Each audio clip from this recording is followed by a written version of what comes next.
All right. Well, now we're coming to the very, very last panel on this stage where we're going to talk about very important things. We often say that Bitcoin doesn't need Bitcoiners. But guess what? We need Bitcoin. And Bitcoin may not need us, but Bitcoin needs Bitcoiners, and we need Bitcoin. And once we have the financial side of things figured out, now for the very first time in history, almost in human history, we have the time, the energy, the freedom, the agency, the sovereignty to think about what now.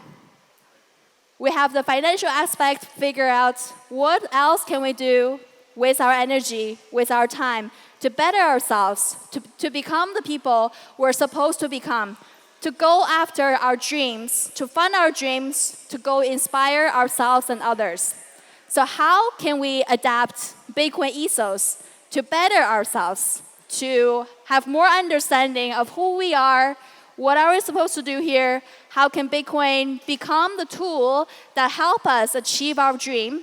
So next, I'll be joined by three amazing panelists, Lina, Alejandra, and Ariana, to talk about how can we adapt Bitcoin ethos to better ourselves, live the best life possible with Bitcoin. Welcome.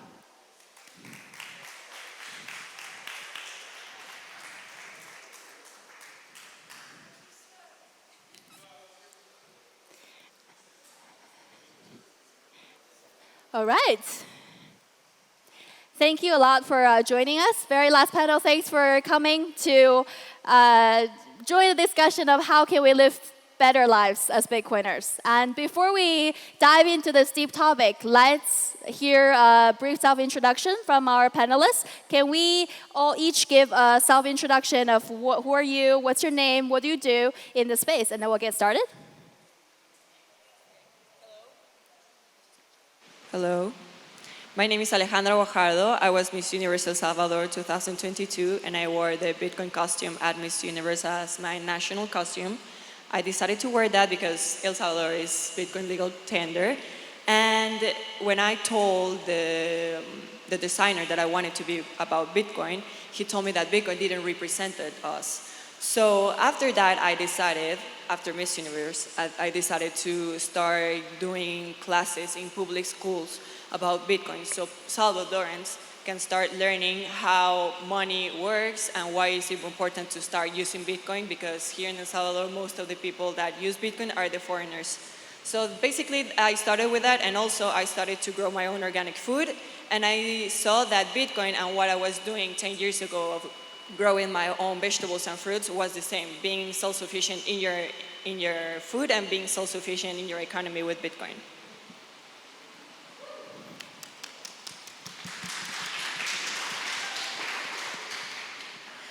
My name is Ariana Dixon. I'm from Roatan, Honduras. I form part of the Amatage team. I guess most of you know Dusan Matuska.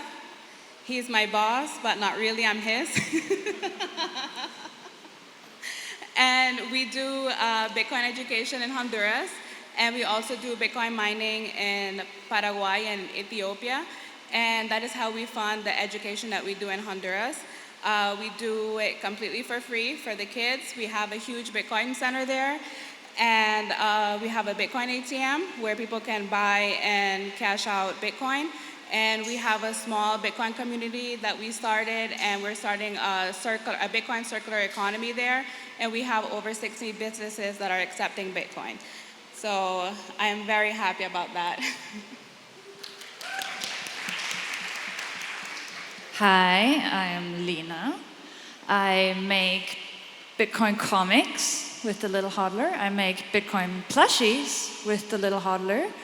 I lately lead the president's coffee brand marketing, and I passionately shill El Salvador on the side.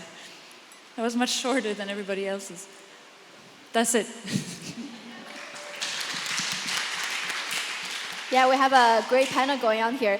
And talking about living a life with Bitcoin, we have to dial back a little bit and think about what is a Bitcoiner. And this is, I'll give a little bit of a context. My name is Vivian, and aka btcviv. I have a podcast called Live with Bitcoin. It's a podcast where we talk about the personal transformations through the lens of Bitcoin. So no price predictions, no macro analysis. We're interested in how people transform themselves through the lens of Bitcoin. What is life before and after? Principles, values, creativities, finding a husband on Twitter, relationships, all that fun stuff, where Bitcoin is not the subject, where it's the context, where we discuss the topic of what it's like to live as a Bitcoiner. So coming back to the topic of life with Bitcoin, living a life with Bitcoin, different people may have different definitions of what is a Bitcoiner. Some people may say if you have even $10 worth of Bitcoin, you're a Bitcoiner, but some people may have different definitions of what is a Bitcoiner to begin with. So I want to ask our panelists, what is your definition of a Bitcoiner? For you, if you were to come up with 3 words or 3 traits of the collective group of Bitcoiners, do they share anything? What would be your go-to answer? What do they share in common, Bitcoiners? For me, a Bitcoiner is a revolutionary person that wants to make this world a better place, for sure. I would say that Bitcoiners are a group of people who want change and they want to support others. A Bitcoiner is a person holding Bitcoin. So are we all Bitcoiners in here? Yeah?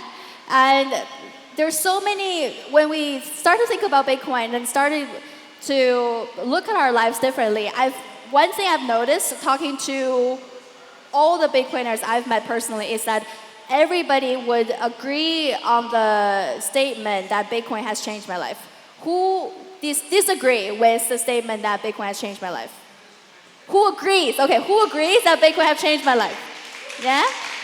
Okay, so what are the things that changes people's life? What about Bitcoin that help us look deeper through the definition of Bitcoin, definition of money, definition of technology even? What is the thing that make us look beyond the money side of things of Bitcoin and look into who we are as humans?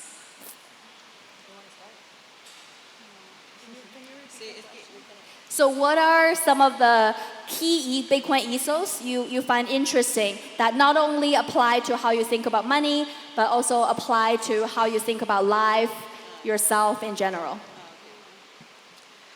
Well, in my personal experience, like I said, I started to grow my own organic food because my dad, he got pancreatic cancer and he got cured with the CBD oil, with eating organic. And at the end, I think that being decentralized, like Bitcoin, and being decentralized in your food is the way that you will not be in the system, you know, because everything that they put in the food is full of chemicals and we don't even know sometimes, and that's why there's a lot of diseases nowadays.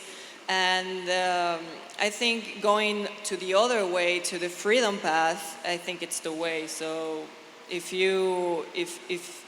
I would say, I hope all Bitcoiners are looking for that specific freedom of way of freedom. So freedom is definitely one of the most important aspects in Bitcoin. And how about you, Lina? I think that's the thing that caught me the most, is that for people in our generation specifically, is we always feel like we're late to everything.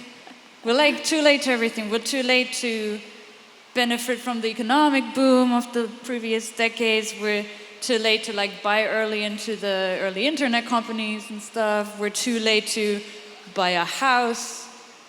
Too late to afford our rent. We're kind of too late to everything. We're like at the tail end of what was probably a good time before. I know a lot of people like that. My friends are trying to buy houses. My brother's been trying to buy a house forever. and you just realize that, okay, actually it's not really happening anymore because you're too late. And with Bitcoin, for me, it was the first time, and it's probably like a once in a lifetime, if not once in a millennium kind of opportunity, that you're early to something so huge, which probably something like that we haven't had since gold, which is thousands of years old. And we are early to this. You're not too late, or we're not. And you can see this evolve, and you can be part of it. And that is, of course, there's the monetary aspect and whatnot, but you're actually part of something. You can contribute to the growth of something. You can say like, hey, I was there in the early stages, and you reap the rewards. And the risk-reward ratio is insanely outsized with Bitcoin. And that I have never seen before, and that is very, very empowering. And I thought you only see this once in your life, ever, right? And I was convinced of that, but now I think here in El Salvador, we're in El Salvador, I live here, I moved here a year ago, you see it again. Which is why El Salvador and Bitcoin go so great together. If you go through, I don't know, people who are visiting or traveling here, if you walk through the city, you see all the construction, you see things are changing month after month after month. I have my friend visiting from Germany this week, and we went to places that I visited last year, the first time I came. They look completely different. And the skyline of San Salvador, it probably looked entirely different 2 years from now. So again, you are early with something. That's very powerful, and you have that with Bitcoin and with El Salvador. Yeah, I shill El Salvador passionately, yeah. And for you, Ariana? I would also say it's freedom. From when I was a kid, I was always adventurous. I was like a rebel. I didn't like going with the flow. And when I first started with Bitcoin, it was actually through Tinder. I met this guy on Tinder, and he started talking to me about Bitcoin, and that happened in 2022. And ever since, I fell into the rabbit hole, and I've been there ever since. And for me, I feel like I am free now. I feel like I'm not tied down to have to prove myself when I do anything, or have to justify myself as to why I'm doing things, or why I think the way that I think, or why I do the things that I do. I feel so free. So that's why for me it is the freedom part. Wow, all of the single people in the audience, please add a little bit of a hint of Bitcoin into your dating profile. You never know if you're going to serve as a touch point for the next boss lady in Bitcoin getting their exposure in Bitcoin, and their life will be changed forever, right? And for me, the one single biggest Bitcoin ethos that helped me the most is the awareness of having low time preference. And maybe before Bitcoin, we have heard the term of having instant gratification and delayed gratification, and we know through our logical mind that it's always better to delay. It's better to delay the gratification for more and always think for the future. But it was really until Bitcoin and the phrase of being low time preference that really gave me a lot of understanding and fruitful thought for how do we approach our time, how do we use our time. So I want to talk about time preference as Bitcoiners. We want to be good old Bitcoiners, stack sats, and think into the future, save for our family, save for even generational wealth, save for giving away for communities and making contributions in the future. But we're also creatures of presence. We're also creatures of, we're in this moment every single time, every single day, every single moment. And having $5,000 in your 20s, I guess it's a very, very different thing versus having $5,000 in your 40s.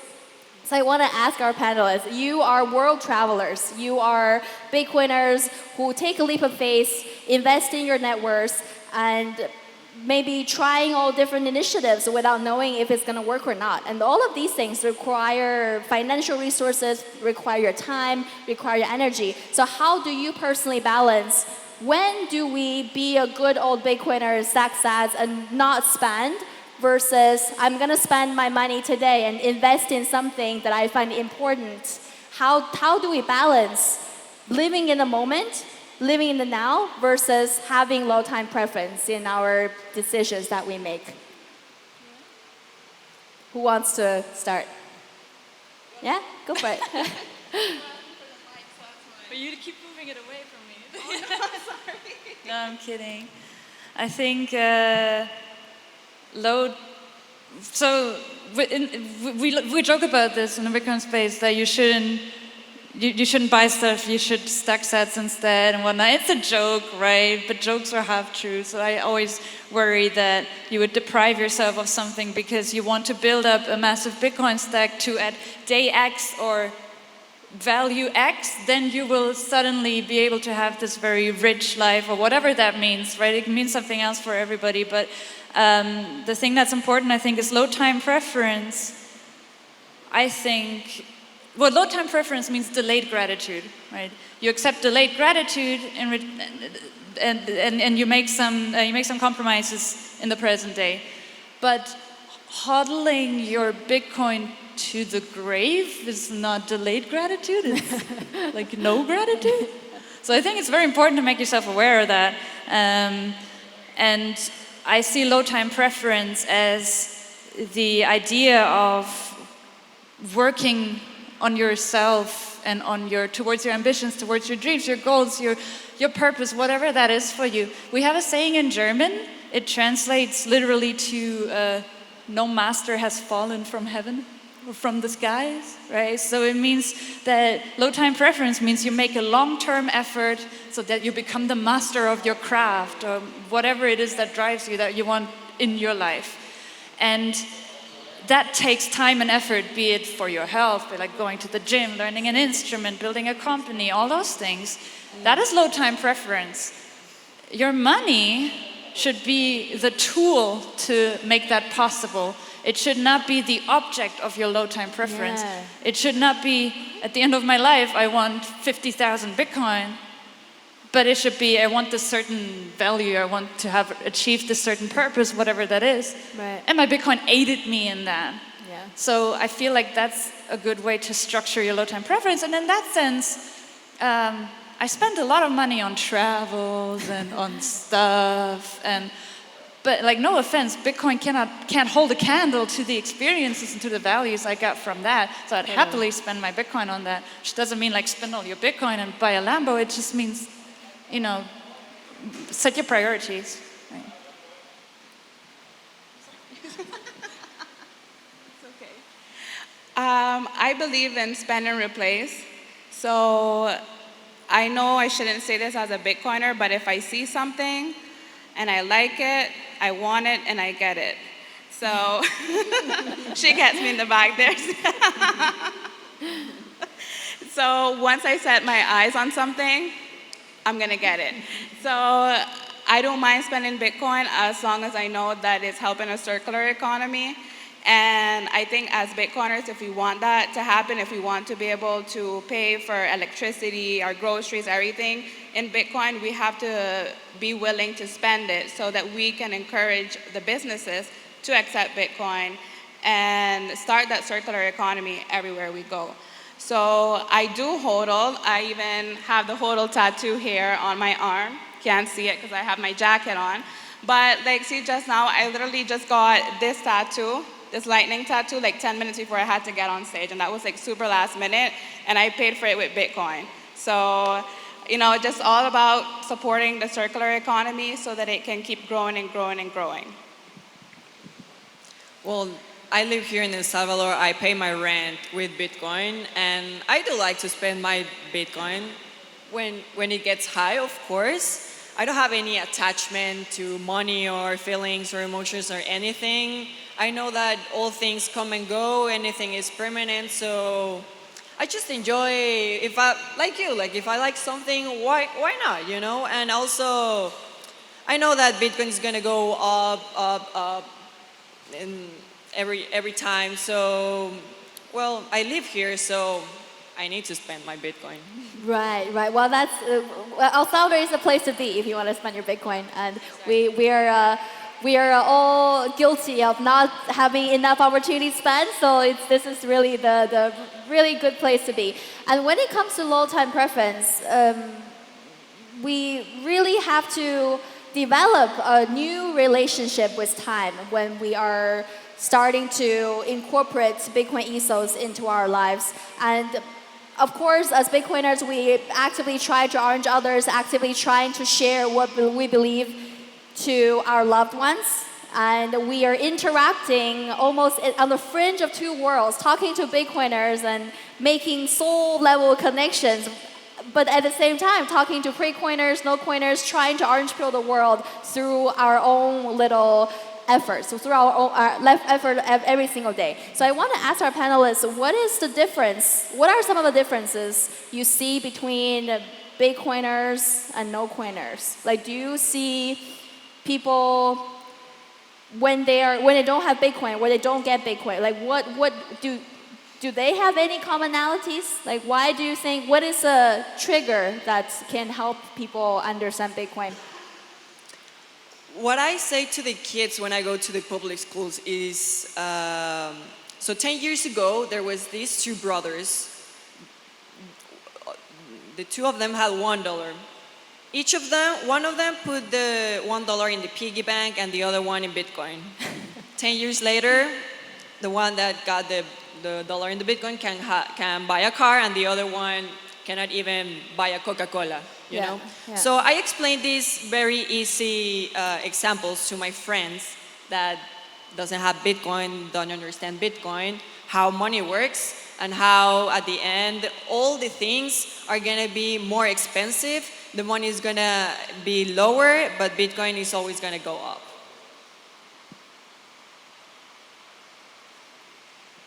Yeah. Well, right, it's actually it's a very good example, because I feel like there's a piece missing before Bitcoin.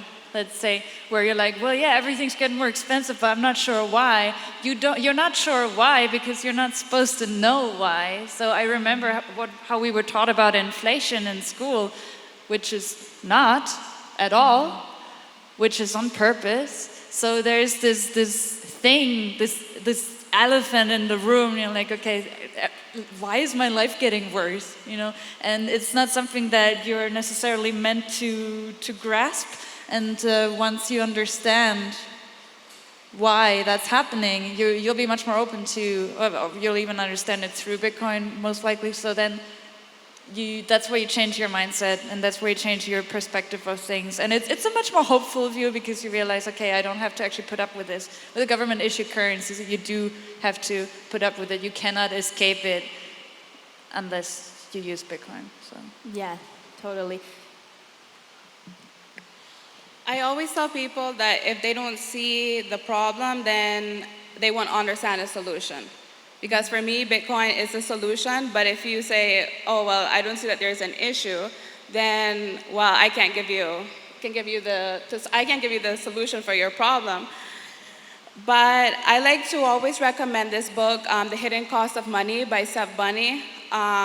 If you haven't read it, you should read it. He's a great guy. The book is amazing, honestly. I have my mom reading it right now. And, you know, he talks about all of the things that you don't realize that you give up, even when you're a child, that your mom or your dad can't spend so much time with you because they're so busy working 2 to 3 jobs, just trying to like put food on the table or pay the electricity, and then how this generates like a trauma to you for when you're older, that you see your mom struggling, so you start struggling when you're older. So I also see Bitcoin as a way that we can break that, I would say, like generational trauma that we grow up with because of money. So I like to use that when I'm explaining Bitcoin to people. Wow, breaking generational trauma. I love it. And when it comes to I'm sure we all have some generational trauma to break through. So Bitcoiners were on the right trajectory. And talking about changing our lives for the better, what is one habit? What is one habit you acquired because of Bitcoin that made your life better? It's either that, or what is one biggest difference you notice yourself after you become a Bitcoiner? One habit or one biggest change? Well, since Bitcoin is limited, when something is limited, you take care of it more. So for me, being more aware of of money, save money, and think of it like it is, something limited. So take care of it.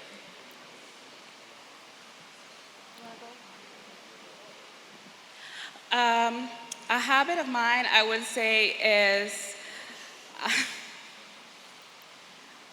I don't know. That's a hard question for me. Yeah. Have you had a new habit, or how have Bitcoin changed you? I would say Bitcoin changed me. I just feel happier. Honestly, like I feel that I just feel more vibrant, and so maybe that's a new habit that I have after being a Bitcoiner. But I'll have to think about it a little bit more to really give you an answer. So I'll let Lina answer this one. I got into the habit of drawing comics. Which actually, it sounds kind of silly, but it refers back to what I said earlier, where your Bitcoin or your money, your assets should fuel your low time preference. Right? It should allow you to do the thing that you want to do and hone the craft that you want to hone and get better at the things that you want to do and pursue whatever purpose you think is good for you. So it allowed me to do that. Yeah. And so I got into the habit of doing that. And then I got into the habit of doing it more, and then I got into the habit of doing it differently, and then I realized, like, oh my God, when you don't have to worry that your money is melting away in your bank account, you get a completely new perspective of all the things. Right. And you start to say, like, okay, I'm going to allow myself to invest time in getting better at this thing, that thing, which is very, very valuable. Yeah, it's just the peace of mind we gain from Bitcoin, the time and energy that freed us from having to think about how do I preserve the value of my wealth, how do I save properly. These things are not only time consuming, they're energy consuming. And we only have so much energy, right? And everything is energy. And you were saying how it makes you happier. It makes you happier. And being in Bitcoin doesn't mean less work. And it's oftentimes quite the opposite. I'm sure a lot of you will resonate how when we're working in Bitcoin, we're trying to work towards having more Bitcoin. We oftentimes do more work because we, as Bitcoiners, now understand the very value of proof of work. But the difference here is that do we do that? Do we do the work? Do we grind with a smile on our face? Do we grind with hope in our heart, knowing that our time and energy and our work will eventually mean something? And that sense of purpose, that sense of inspiration and motivation will keep us going consistently until we reach our destination where we're supposed to be. And speaking, we're in El Salvador. This is my first time coming to El Salvador. I'm very, very impressed. The moment I land in this Bitcoin land, I feel like I don't live here, but I'm almost about to become ambassador of El Salvador. And you are El Salvadorian, and you have presented El Salvador in many of the global stages, not only El Salvador, but also Bitcoin. So for you, what have you witnessed in El Salvador? How have the lives of El Salvadorian changed because of Bitcoin?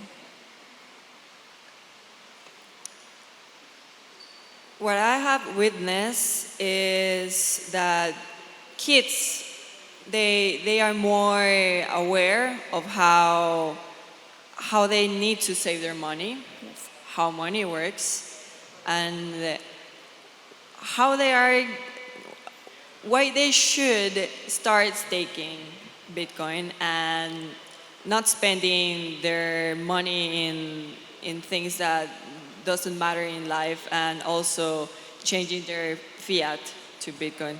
But I think, to be honest, here in El Salvador, it's coming slowly, but it's coming, of course.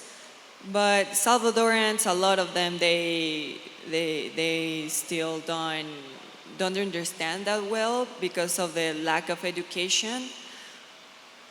But I think in the next years they're gonna implement in all schools here in El Salvador like a class for Bitcoin, so they can understand everything. Because this, since it got legal tender, it's the ones that are using Bitcoin mainly are foreigners, Yeah. but Salvadorans, to be honest, not that much. Right. And I'm sure everyone had a rather interesting week with Bitcoin hitting all-time high. I'm sure everyone had somewhat interesting conversations with other Bitcoiners and people who are curious about Bitcoin or don't care about Bitcoin at all. So I want to ask the panelists now, a life with Bitcoin is not about the price, but we live with the price. We live with our net worths coming up and down all the time, and till this day, Bitcoin is still considered very volatile by many people. So how us Bitcoiners, how can we manage the emotional impact of such drastic changes in our net worths? Do you get triggered emotionally, positively or negatively at all by Bitcoin prices still? Or how do we, when we know how much Bitcoin we have and we know the price of Bitcoin and we know basically our net worths all the time, like how do we deal with emotional changes that comes with the volatility in Bitcoin? Well, in my case, like I said before, of course it's hard, but I try not to have attachment to my emotions, to my feelings, and just take it as it is, you know? Like, it's great, it's amazing, it changed my life, it changed a lot of lives, but it's just money, you know? And I think there's more important things than that. Well said. It's just money. I mean, I guess we all get happy when Bitcoin goes up. It's at an all-time high right now, so we're all like super pumped about that. I was honestly hoping that it would get to 100K while in El Salvador, because that would be so epic, you know, in the Bitcoin country when it gets to 100K. But it didn't. So, but I mean, of course, we all get happy when it goes up. But if you get super sad when it goes down and you're ready to pull out, then you're in it for the wrong reasons. So you would need to do some self-evaluation and look at it from a different angle. And you really shouldn't let that affect the way that you think about Bitcoin, because like I just said, if you get really sad or angry or whatever and you're ready to pull out and buy some other shitcoin or something, then you're in it for the wrong reasons. That'll make you even angrier. That'll make you even angrier. Yeah, but I agree. I basically said everything. If your emotions are linked to your net worth, then you have other things to worry about. Yeah, that's a really good line to add on. I think one thing that all of our panelists touch on is that Bitcoin, at the end of the day, it's just means to an end.